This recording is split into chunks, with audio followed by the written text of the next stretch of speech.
Good morning and welcome to the Alpha Pension Group Retirement Recap of Friday, June 5th. With me is Rob Milas, our Chief Investment Officer, and our lead consultant, Mark Salamone. Hey, Rob, the markets have been setting people's hair on fire lately, which isn't the reason why you're bald, but I still want to hear from you why things are going so well in a positive direction, it seems.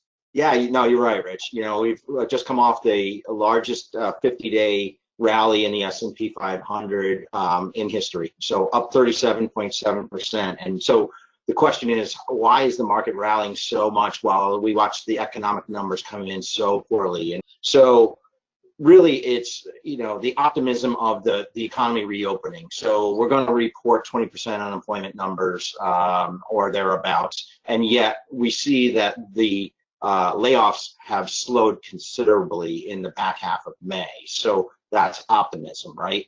We also see the service sector, the industrial sectors, all of those are reporting more positive outlooks. And so that's what's really driving the market higher. So what does that mean for the participant? What it means is stay diversified. You never know when the market's either going to rally or maybe have a pullback. You also don't know which sectors of the economy are necessarily going to be the leaders. And what I mean by that is a lot of people have owned growth for a long time and been happy with that. That's been the leader over the last close to 10 years. And they sit there and they say, why do I own value? Well, now you're starting to see, why do you own value? Or they say, why do I own small caps when large caps have been the leaders? Now you know. So that's the message that we're want to put out there to participants, to understand that the market turns relatively quickly and stay diversified. That makes sense to me, Rob. Thanks so much.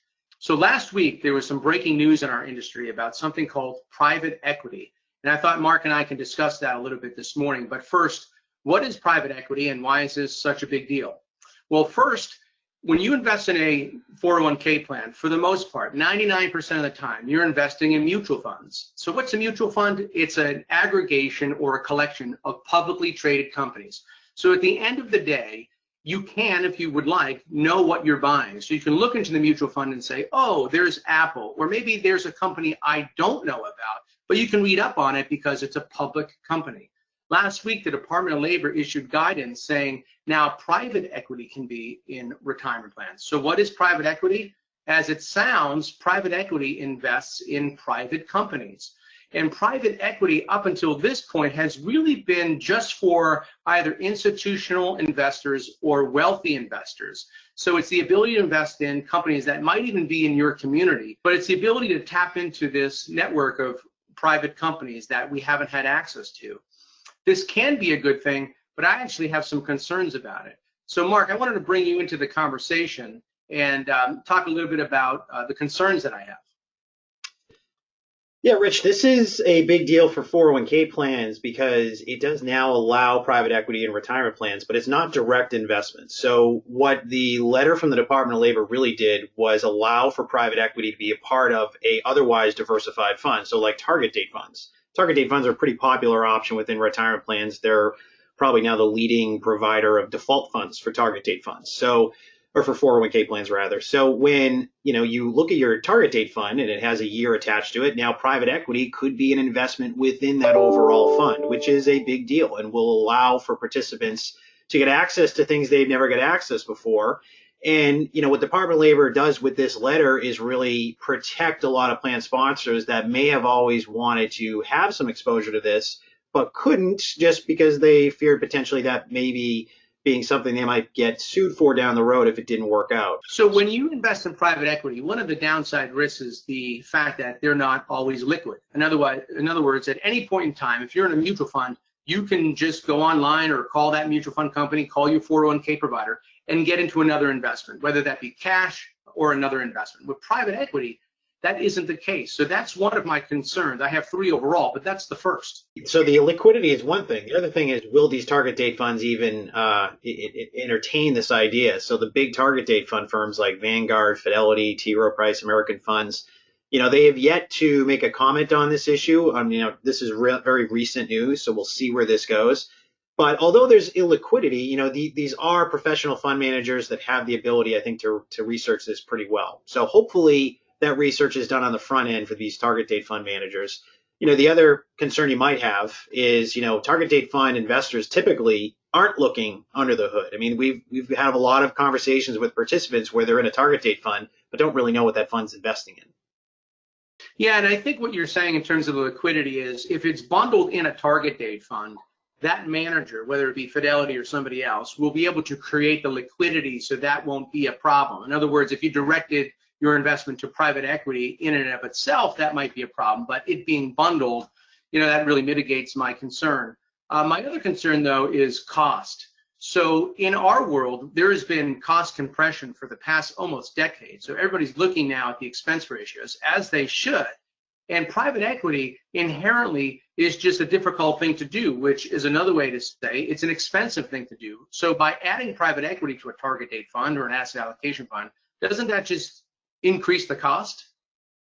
Yeah, that is the fear. That is the fear that target date funds, which have seen a lot of fee compression over the years, that trend might start to reverse. But again, with private equity, you're taking more of a risk. You might be paying more, but the reward could be greater. So this is again giving access to these participants and people that otherwise may never get access to an opportunity like this. And the hope is that the higher fee you may pay in a target date fund will work its way out in the higher return.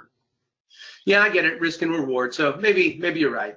My last concern is transparency. So, one of the hallmarks of our company is to have our clients, the plan sponsor, know exactly what they have in terms of services, in terms of fees, in terms of the actual investments. And when it comes to private equity, again, one of the hallmarks of private equity is that you don't necessarily always know what you're buying because it's a private company. So I just don't know how well that'll go over with plan participants if they are paying attention. I know most people aren't, like you said, when you're in a target date fund. However, if you do want to know, isn't that a problem? I think it could be. Now, there's a lot to be seen. Again, this is pretty fresh legislation, but I think the smart approach for plan sponsors right now is to kind of see how this develops. Again, the target date fund families that may add this and those other diversified types of funds, they're going to have to do that first before this is even an option for 401k plans to consider. So we're going to see how this shakes out. I just know for Alpha and my consulting team, we're going to take a cautious approach to this. Offer the option up to our clients, but walk through the pros and cons and see where that would ultimately work, in some cases and maybe not others. I agree. I mean, ultimately, I do think this is a good thing. My concern is less about what private equity is and how good private equity can be for plan participants, but more about the integration of that into our world, which is a little bit nuanced and sometimes difficult. So I do think that this is a great thing for plan participants, access to a whole nother distribution and silo of investments. How can that not be a good thing? And I'm sure over time, like you said, when it shakes out, it'll turn into a good thing for everyone. So thanks for joining, everybody. We have a lot of great information on my Twitter account and our Alpha Pension Group LinkedIn page. So please follow us. Reach out to us with any questions. We'll see you on Tuesday for our next recap, and have a great weekend. Thanks so much.